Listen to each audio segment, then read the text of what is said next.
संत पुरंदरदास संपूर्ण जीवन, भक्ति दर्शन, संगीत साधना एवं अमर सांस्कृतिक विरासत।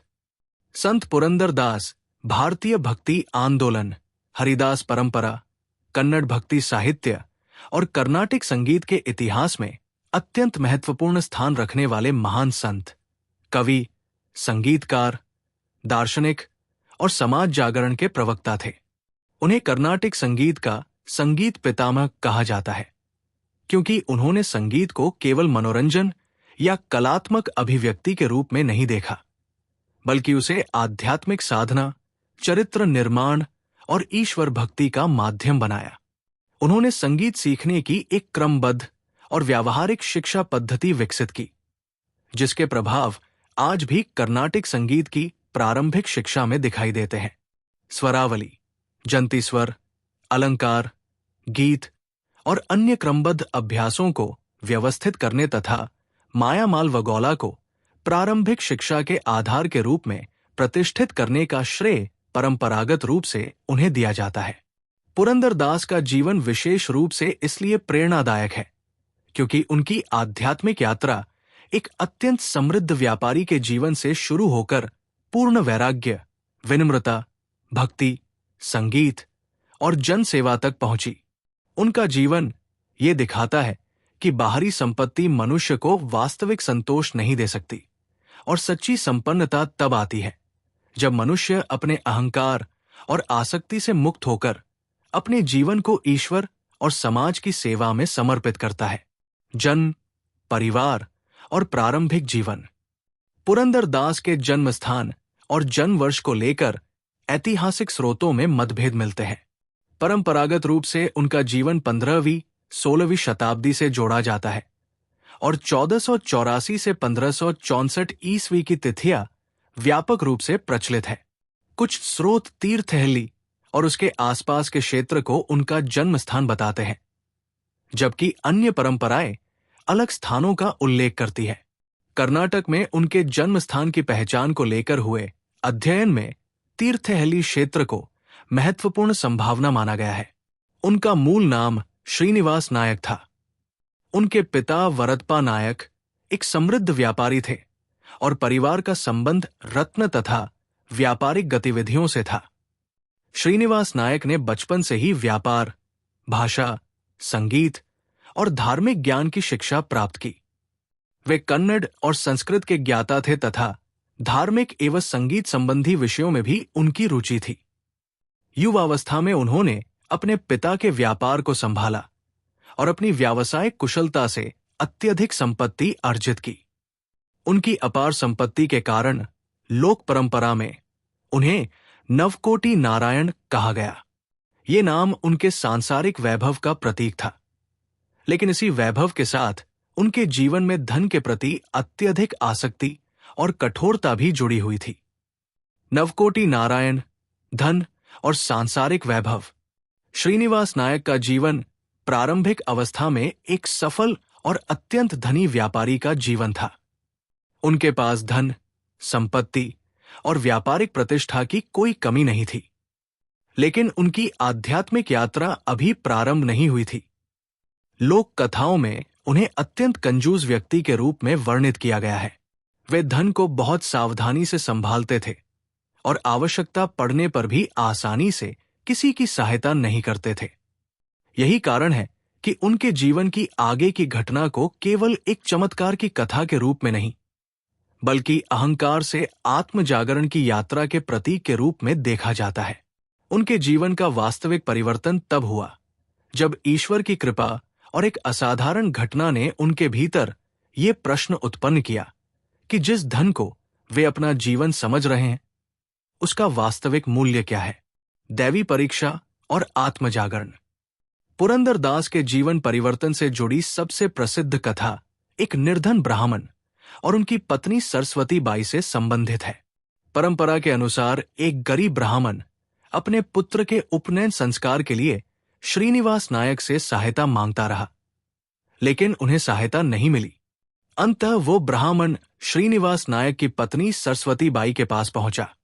सरस्वती बाई अत्यंत करुणामयी और धार्मिक स्वभाव की थी।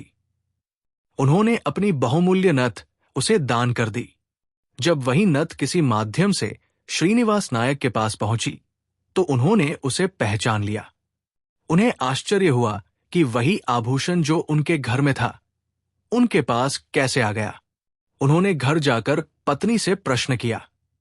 कथा के अनुसार सरस्वती बाई अत्यंत भयभीत और दुखी हो गई। इसी समय एक चमत्कारिक घटना हुई और वही नथ पुनः घर में दिखाई दी। इस घटना ने श्रीनिवास नायक के भीतर गहरा आत्मिक परिवर्तन उत्पन्न किया। उन्होंने अनुभव किया कि जिस धन और संपत्ति को वे अपनी शक्ति समझ रहे थे वो वास्तव में स्थायी नहीं है। यदि एक छोटी सी घटना उनके अहंकार को हिला सकती है तो जीवन की वास्तविकता इससे कहीं बड़ी होनी चाहिए। यहीं से उनके भीतर वैराग्य का जन्म हुआ, धन का त्याग और आध्यात्मिक परिवर्तन। श्रीनिवास नायक ने धीरे धीरे अपनी सांसारिक संपत्ति और व्यापारिक जीवन से दूरी बना ली। उनका जीवन पूरी तरह बदल गया। जिस व्यक्ति का मन कभी धन के संचय में लगा रहता था वही अब ईश्वर के नामस्मरण और जनसेवा में आनंद अनुभव करने लगा। ये परिवर्तन अचानक बाहरी रूप से जितना बड़ा था उससे कहीं अधिक बड़ा परिवर्तन उनके भीतर हुआ। उन्होंने समझा कि धन मनुष्य को सुरक्षा दे सकता है लेकिन शांति नहीं, संपत्ति सुविधा दे सकती है लेकिन आत्मिक संतोष नहीं, प्रतिष्ठा सम्मान दिला सकती है लेकिन ईश्वर का अनुभव नहीं। उन्होंने अपने जीवन को भगवान विट्ठल की भक्ति में समर्पित करने का निर्णय लिया। गुरु व्यास तीर्थ से संबंध। उनकी आध्यात्मिक यात्रा उन्हें विजयनगढ़ साम्राज्य के महत्वपूर्ण सांस्कृतिक केंद्र हम्पी तक ले गई। वहां उनका संबंध महान माध्व दार्शनिक और संत व्यास तीर्थ से हुआ। पुरंदर दास ने हरिदास परंपरा में प्रवेश किया और भगवान विष्णु तथा विट्ठल की भक्ति को अपने जीवन का केंद्र बनाया। वे माध्व परंपरा से प्रभावित थे और उनकी भक्ति में विष्णु केंद्रित द्वैत वेदांत की स्पष्ट छाप दिखाई देती है। गुरु दीक्षा के बाद उनका जीवन केवल व्यक्तिगत साधना तक सीमित नहीं रहा। उन्होंने संगीत, कविता और लोक भाषा के माध्यम से ईश्वर भक्ति को सामान्य जनता तक पहुंचाना शुरू किया। उनका प्रसिद्ध नाम पुरंदर विट्ठल उनके अधिकांश भक्ति पदों में दिखाई देता है। ये उनके इष्ट भगवान के प्रति पूर्ण समर्पण का प्रतीक बन गया। पुरंदर दास का भक्ति दर्शन। पुरंदर दास की भक्ति सरल, व्यावहारिक और जीवन से जुड़ी हुई थी। उनके लिए भक्ति केवल मंदिर में पूजा करने का नाम नहीं था। भक्ति का अर्थ था अपने व्यवहार, विचार, भाषा और कर्मों को शुद्ध करना। वे मानते थे कि मनुष्य चाहे कितना भी विद्वान क्यों न हो, यदि उसके भीतर अहंकार है तो उसका ज्ञान अधूरा है। इसी प्रकार यदि भक्ति में करुणा और विनम्रता नहीं है तो वो केवल बाहरी प्रदर्शन बन सकती है। उनकी शिक्षाओं में कुछ प्रमुख विचार स्पष्ट दिखाई देते हैं। ईश्वर के प्रति प्रेम मनुष्य के भीतर अहंकार को कम करता है। धन का उपयोग केवल स्वयं के लिए नहीं बल्कि समाज और जरूरतमंदों के लिए होना चाहिए। सच्ची भक्ति मनुष्य के व्यवहार में दिखाई देनी चाहिए। संगीत केवल कला नहीं बल्कि आत्मा को ईश्वर से जोड़ने वाला माध्यम है। नामस्मरण और कीर्तन सामान्य मनुष्य के लिए भी अत्यंत शक्तिशाली आध्यात्मिक साधन है। मनुष्य की वास्तविक पहचान उसकी जाति, संपत्ति या सामाजिक स्थिति से नहीं बल्कि उसके आचरण और भक्ति से होती है। हरिदास परंपरा और जन भक्ति। पुरंदर दास हरिदास आंदोलन के महान स्तंभों में से एक बने। हरिदास परंपरा में भगवान विष्णु के नाम का स्मरण, भजन, कीर्तन और लोक भाषा में आध्यात्मिक संदेश प्रमुख थे। इस परंपरा की सबसे बड़ी विशेषता ये थी कि दर्शन को केवल संस्कृत के विद्वानों तक सीमित नहीं रखा गया। भक्ति को कन्नड़ भाषा में गीतों और पदों के माध्यम से आम लोगों तक पहुंचाया गया। पुरंदर दास ने सामान्य जीवन की समस्याओं को भी अपनी रचनाओं का विषय बनाया। धन, लोभ, अहंकार, परिवार, मृत्यु, कर्म, समाज, पाखंड और मनुष्य की कमजोरियों पर उन्होंने सरल लेकिन गहरी भाषा में विचार व्यक्त किए। इस प्रकार उनका साहित्य केवल धार्मिक गीत नहीं था, वो समाज का दर्पण भी था।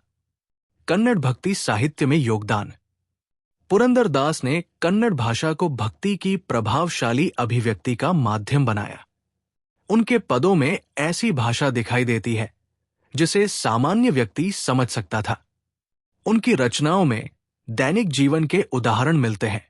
वे कठिन दार्शनिक विचारों को ऐसी परिस्थितियों से जोड़ते थे जिन्हें एक सामान्य व्यक्ति अपने जीवन में अनुभव करता है।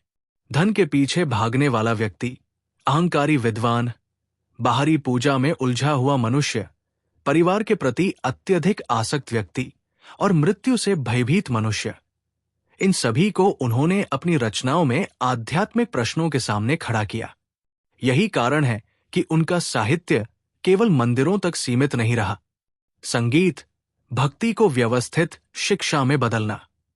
पुरंदरदास का सबसे स्थायी योगदान कर्नाटिक संगीत की शिक्षा पद्धति के विकास से जुड़ा है। उन्हें परंपरागत रूप से संगीत पितामह कहा जाता है क्योंकि उन्होंने संगीत सीखने के अभ्यासों को क्रमबद्ध और चरणबद्ध बनाया। उनकी पद्धति का मूल विचार सरल था। विद्यार्थी को पहले स्वर पहचानना चाहिए, फिर स्वर संयोजन सीखना चाहिए, उसके बाद लय, ताल, राग और अंततः जटिल रचनाओं की ओर बढ़ना चाहिए। इस क्रम ने संगीत शिक्षा को अधिक व्यवस्थित बनाया। स्वरावली और प्रारंभिक अभ्यास। प्रारंभिक संगीत शिक्षा में सरल स्वर अभ्यासों को व्यवस्थित करने का श्रेय पुरंदरदास की परंपरा को दिया जाता है। इन अभ्यासों का उद्देश्य विद्यार्थी के स्वर, श्रुति, लय और स्मरण शक्ति को विकसित करना था। इस प्रकार संगीत सीखना केवल गीत याद करना नहीं रहा, बल्कि एक क्रमबद्ध अभ्यास बन गया। जंती स्वर और अलंकार। प्रारंभिक स्वर अभ्यास के बाद विद्यार्थी को अधिक जटिल स्वर संयोजन सिखाए जाते हैं। जंती स्वर और अलंकार जैसे अभ्यास स्वर नियंत्रण, गति और लयबद्धता विकसित करने में सहायता करते हैं। पुरंदरदास की प्रणाली में ऐसे अभ्यासों का क्रम महत्वपूर्ण था क्योंकि विद्यार्थी धीरे धीरे सरलता से जटिलता की ओर बढ़ता था। मायामाल वगौला का महत्व।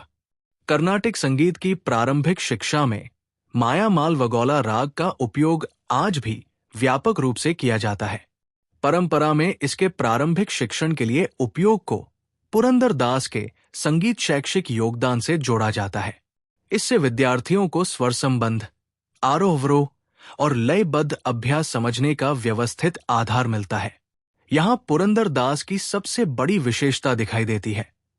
उन्होंने संगीत को केवल महान कलाकारों के लिए नहीं रखा, बल्कि शुरुआती विद्यार्थी के लिए भी उसे क्रमबद्ध बनाया। गीत और गीता परंपरा। पुरंदरदास ने विद्यार्थियों के लिए सरल गीतों की रचना की। इन रचनाओं में संगीत के साथ भक्ति और नैतिक शिक्षा भी जुड़ी हुई थी। इससे विद्यार्थी एक साथ 3 चीजें सीखता था: संगीत, भाषा और आध्यात्मिक भाव। उनके लिए संगीत का उद्देश्य केवल सही स्वर लगाना नहीं था। संगीत का अंतिम उद्देश्य मन को शुद्ध करना और भगवान के प्रति प्रेम उत्पन्न करना था। भक्ति, राग और लय का समन्वय। पुरंदरदास की रचनाओं में भाव, राग और लय का सुंदर संयोजन मिलता है। उन्होंने लोक भाषा और सामान्य जीवन की परिस्थितियों को संगीत से जोड़ा। इसी कारण उनकी रचनाएं विद्वानों के साथ साथ सामान्य भक्तों के बीच भी लोकप्रिय हुई। उन्होंने लोक धुनों और प्रचलित संगीत तत्वों को भी भक्ति की अभिव्यक्ति में स्थान दिया। इससे संगीत अधिक जनसुलभ बना।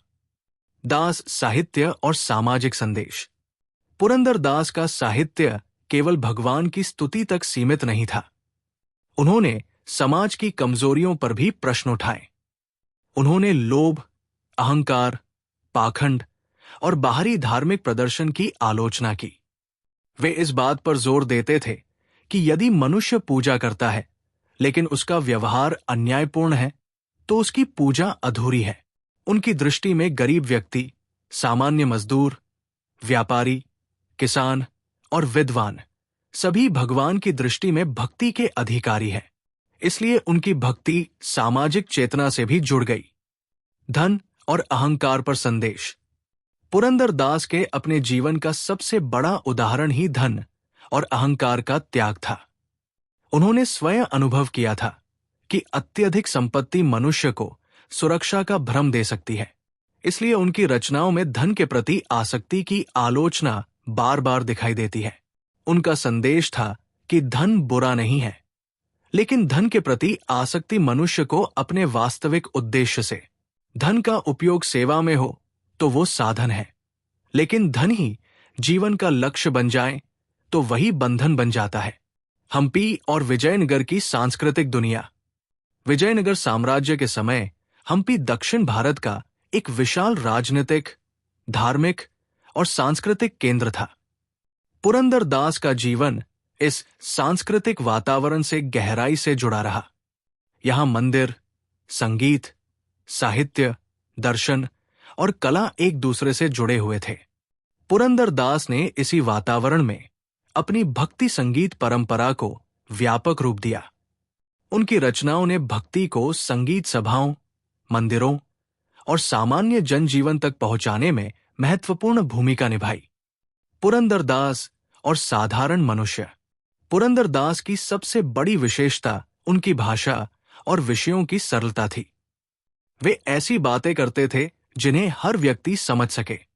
यदि कोई व्यक्ति धन के पीछे भाग रहा है तो वे उससे पूछते हैं कि मृत्यु के बाद ये धन कहाँ जाएगा। यदि कोई व्यक्ति बाहरी पूजा पर गर्व करता है तो वे उसके भीतर झांकने की प्रेरणा देते हैं। यदि कोई व्यक्ति जाति या सामाजिक स्थिति पर अहंकार करता है तो वे उसे याद दिलाते हैं कि मृत्यु के सामने सभी समान हैं। यदि कोई व्यक्ति दुखी है तो वे उसे भगवान के नाम में आश्रय लेने का मार्ग दिखाते हैं। इसी कारण उनकी रचनाएं केवल धार्मिक साहित्य नहीं बल्कि जीवन दर्शन भी बन गई। पुरंदर दास की रचनात्मक विरासत। परंपरा में पुरंदर दास की रचनाओं की संख्या अत्यंत विशाल बताई जाती है। कुछ परंपराएं लगभग 4,75,000 कीर्तन या पदों का उल्लेख करती है, जबकि वर्तमान समय तक उपलब्ध रचनाओं की संख्या बहुत कम है। आधुनिक संकलनों में लगभग 1,200 से अधिक रचनाएं उपलब्ध होने का उल्लेख मिलता है। इसलिए विशाल संख्या को परंपरागत मान्यता के रूप में देखना अधिक उचित है, न कि पूर्ण रूप से संरक्षित ऐतिहासिक सूची के रूप में। उनकी रचनाएं आज भी कर्नाटिक संगीत, भक्ति संगीत और कन्नड़ साहित्य के अध्ययन में महत्वपूर्ण है। संगीत और आध्यात्मिक शिक्षा का अनोखा संबंध। पुरंदर दास के विचार में संगीत और आध्यात्मिकता अलग अलग क्षेत्र नहीं थे। संगीत शरीर को अनुशासित करता है, लय मन को स्थिर करती है, स्वर ध्यान को केंद्रित करता है, भक्ति हृदय को विनम्र बनाती है और नाम स्मरण मनुष्य को ईश्वर के प्रति समर्पित करता है। इसलिए उनके लिए संगीत की शिक्षा एक प्रकार की साधना थी। गुरु और शिष्य परंपरा। पुरंदर दास ने केवल स्वयं रचनाएं नहीं की, बल्कि उनके बाद आने वाली हरिदास परंपरा ने उनकी संगीत और भक्ति पद्धति को आगे बढ़ाया। उनकी परंपरा ने दक्षिण भारत में भक्ति संगीत के विकास पर गहरा प्रभाव डाला। उनकी संगीत पद्धति के कारण बाद की पीढ़ियों के लिए संगीत सीखने का एक व्यवस्थित प्रारंभिक ढांचा उपलब्ध हुआ। अंतिम जीवन और महाप्रयाण। पुरंदर दास का जीवन लगभग 16वीं शताब्दी के मध्य तक चला और 1564 ईस्वी के आसपास उनके महाप्रयाण की परंपरागत तिथि मानी जाती है। उनके जीवन का अंतिम काल भी भक्ति, संगीत और भगवान विट्ठल के नाम स्मरण में बीता। उनका जीवन समाप्त हुआ, लेकिन उनके द्वारा स्थापित भक्ति और संगीत की परंपरा समाप्त नहीं हुई। इसके विपरीत उनके बाद आने वाले अनेक संतों, संगीतकारों और हरिदासों ने उनके विचारों और संगीत प्रणाली को आगे बढ़ाया। पुरंदर दास आराधना। आज भी उनकी स्मृति में पुरंदर दास आराधना जैसे आयोजन आयोजित किए जाते हैं। इन अवसरों पर उनके भजन और कीर्तन गाए जाते हैं तथा संगीतकार उनकी रचनाओं को श्रद्धा के साथ प्रस्तुत करते हैं। इस प्रकार उनकी स्मृति केवल इतिहास की पुस्तक में नहीं, बल्कि जीवित संगीत परंपरा में बनी हुई है। आधुनिक कर्नाटिक संगीत पर प्रभाव। आज जब कोई विद्यार्थी कर्नाटिक संगीत सीखना शुरू करता है और क्रमबद्ध स्वर अभ्यास करता है, तो उस शिक्षा पद्धति के पीछे पुरंदर दास की परंपरा का प्रभाव दिखाई देता है। उनकी सबसे बड़ी उपलब्धि केवल हजारों गीतों की रचना नहीं थी। उनकी वास्तविक उपलब्धि यह थी कि उन्होंने संगीत को सीखने और सिखाने की ऐसी संरचना विकसित करने में योगदान दिया जो पीढ़ी दर पीढ़ी आगे बढ़ सकी। इसी कारण उन्हें कर्नाटिक संगीत के पितामह या संगीत पितामह के रूप में सम्मानित किया जाता है। पुरंदर दास के दर्शन के प्रमुख सिद्धांत। पुरंदर दास की आध्यात्मिक दृष्टि को निम्न प्रमुख विचारों में समझा जा सकता है। पहला, ईश्वर की भक्ति जीवन का सर्वोच्च उद्देश्य है। दूसरा, धन और संपत्ति का उपयोग सेवा के लिए होना चाहिए, अहंकार के लिए नहीं। तीसरा, अहंकार आध्यात्मिक प्रगति का सबसे बड़ा अवरोध है। चौथा, संगीत ईश्वर तक पहुंचने का सरल और आनंदपूर्ण माध्यम हो सकता है। पांचवा, नाम स्मरण मन को स्थिर और शुद्ध करता है। छठा, भक्ति केवल मंदिर की गतिविधि नहीं बल्कि दैनिक जीवन का आचरण है। सातवां, ज्ञान और भक्ति एक दूसरे के विरोधी नहीं बल्कि पूरक है। आठवां, समाज के सामान्य व्यक्ति को भी आध्यात्मिक ज्ञान प्राप्त करने का अधिकार है। नौवां, बाहरी धार्मिक प्रदर्शन से अधिक महत्वपूर्ण आंतरिक शुद्धता है। 10वां, विनम्रता के बिना सच्ची भक्ति संभव नहीं है। पुरंदर दास के जीवन से मिलने वाली सीख। उनका जीवन आधुनिक मनुष्य के लिए भी अत्यंत प्रासंगिक है। आज मनुष्य धन कमाने में अपना अधिकांश जीवन लगा देता है, लेकिन यदि धन के साथ शांति नहीं है तो वो संपत्ति जीवन को पूर्ण नहीं कर सकती। आज मनुष्य प्रसिद्धि चाहता है, लेकिन यदि प्रसिद्धि के साथ विनम्रता नहीं है तो वो अहंकार में बदल सकती है। आज शिक्षा बहुत बढ़ गई है, लेकिन यदि शिक्षा के साथ चरित्र और करुणा नहीं है तो ज्ञान अधूरा रह जाता है। आज संगीत मनोरंजन का बड़ा माध्यम है, लेकिन पुरंदर दास हमें ये याद दिलाते हैं कि संगीत मन को भीतर से बदलने की शक्ति भी रखता है। यही उनके जीवन की सबसे बड़ी आधुनिक प्रासंगिकता है। व्यापक सांस्कृतिक विरासत। पुरंदर दास की विरासत 3 बड़े क्षेत्रों में विशेष रूप से दिखाई देती है। पहला क्षेत्र है भक्ति। उन्होंने भगवान के प्रति प्रेम और समर्पण को सामान्य जनता की भाषा में व्यक्त किया। दूसरा क्षेत्र है साहित्य। उन्होंने कन्नड़ भाषा में ऐसी भक्ति रचनाएं दी जिनमें दर्शन, सामाजिक आलोचना और जीवन का अनुभव एक साथ दिखाई देता है। तीसरा क्षेत्र है संगीत। उन्होंने कर्नाटिक संगीत की प्रारंभिक शिक्षा को व्यवस्थित करने में ऐसी भूमिका निभाई जिसका प्रभाव आज भी दिखाई देता है। निष्कर्ष, संत पुरंदर दास का जीवन धन से त्याग, अहंकार से विनम्रता, व्यापार से भक्ति और सांसारिक वैभव से आध्यात्मिक सेवा की अद्भुत यात्रा है। वे केवल एक संत या संगीतकार नहीं थे, वे एक शिक्षक थे जिन्होंने संगीत सीखने की पद्धति को व्यवस्थित किया। वे एक कवि थे जिन्होंने कठिन आध्यात्मिक विचारों को सामान्य भाषा में व्यक्त किया। वे समाज जागरण के प्रवक्ता थे जिन्होंने लोभ, अहंकार और बाहरी आडंबर पर प्रश्न उठाए। और वे एक भक्त थे जिन्होंने भगवान विट्ठल के नाम को अपने जीवन का केंद्र बना दिया। उनकी सबसे बड़ी शिक्षा यह है कि जीवन में धन होना गलत नहीं है, लेकिन धन का अहंकार जीवन को खोखला कर सकता है। संगीत सीखना केवल कला प्राप्त करना नहीं है, बल्कि मन को अनुशासित करना भी हो सकता है।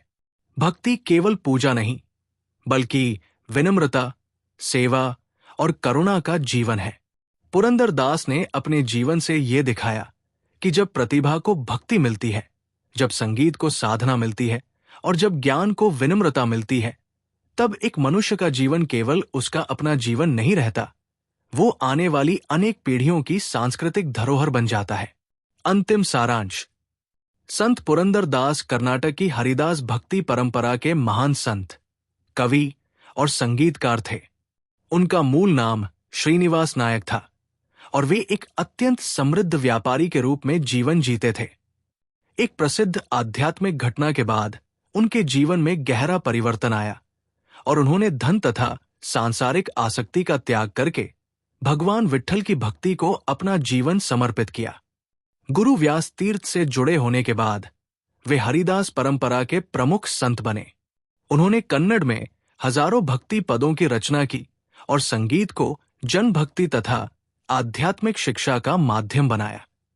कर्नाटिक संगीत की प्रारंभिक शिक्षा को क्रमबद्ध करने और मायामाल वगोला को शुरुआती अभ्यास के आधार के रूप में प्रतिष्ठित करने का श्रेय परंपरागत रूप से उन्हें दिया जाता है। उनकी रचनाओं में भक्ति, सामाजिक चेतना, विनम्रता, करुणा और जीवन की वास्तविकताओं का अद्भुत समन्वय मिलता है। इसी कारण उनका नाम भारतीय भक्ति आंदोलन और कर्नाटिक संगीत के इतिहास में सदैव अमर रहेगा। अगर आपको यह वीडियो पसंद आया हो तो कृपया वीडियो को लाइक करें, हमारे चैनल को सब्सक्राइब करें और बेल आइकन अवश्य दबाएं ताकि हमारी हर नई और ज्ञानवर्धक वीडियो की जानकारी आपको सबसे पहले मिल सके। हमारा उद्देश्य सरल और उपयोगी ज्ञान को अधिक से अधिक लोगों तक पहुंचाकर अगली पीढ़ी तक ज्ञान का हस्तांतरण करना है। यदि आपको यह वीडियो उपयोगी लगा हो तो इसे अपने मित्रों, परिवार और सहकर्मियों के साथ अवश्य साझा करें। आपका एक लाइक, एक सब्सक्राइब और एक शेयर हमारे इस ज्ञान अभियान को आगे बढ़ाने में अमूल्य योगदान देता है। धन्यवाद।